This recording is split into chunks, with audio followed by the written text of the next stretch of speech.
Sustainable development is a major priority for Singapore. This is not new to us.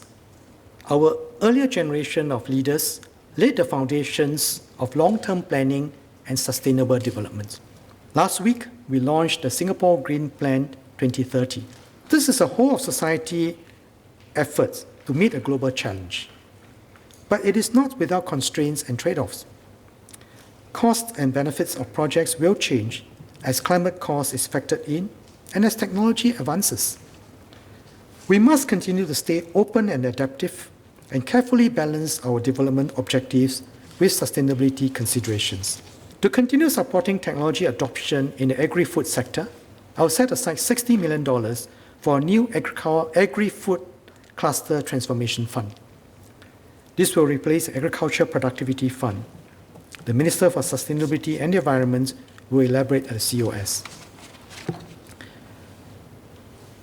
Technology is also changing the future of transport. While we are going car light, we can further reduce emissions by switching to cleaner energy vehicles. We will accelerate the development of our EV charging infrastructure to better support the growth of EVs in the next decade. We aim to deploy 60,000 charging points at public car parks and private premises by 2030, more ambitious than our previous target of 28,000. To catalyze partnership between the public and private sectors, I'll set aside $30 million over the next 5 years for EV-related initiatives, such as measures to improve charging provision at private premises. To further encourage the early adoption of electric vehicles, we will narrow the cost differential between electric cars and internal combustion engine cars or ICE cars. I will lower the additional registration fee floor to $0 for electric cars from January 2022 to December 2023. This enables mass-market electric vehicle car buyers to maximize the rebates from the EV early adoption incentive. I will also revise the road tax treatment for electric cars by adjusting the road tax bands so that a mass-market electric car will have road tax comparable to an ICE equivalent. Sustainability efforts require capital. Green finance will be an important enabler.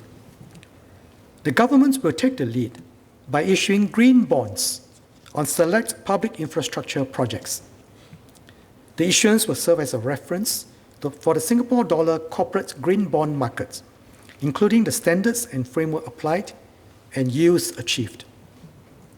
As an international financial center, Singapore can catalyze the flow of capital towards sustainable development, not just in Singapore, but in Asia. MAS has been driving Singapore's Green Finance Action Plan to develop green finance solutions and markets for a sustainable economy. The issuance of green bonds by the government will build on these efforts by deepening market liquidity for green bonds, attracting green issuers, capital and investors, and anchoring Singapore as a green finance hub. We have identified up to $19 billion of public sector green projects as a start. One such green project to be financed with green bonds is Tuas Nexus. Tuas Nexus integrates waste and water treatment facilities and maximizes energy and resource recovery in the solid waste and used water treatment processes.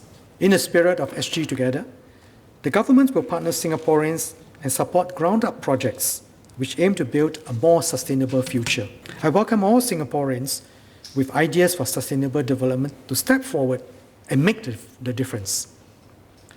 Ultimately, building a green Singapore will require a whole-of-society effort, and I hope that we can harness the ideas and energies of the public, private, and people sectors.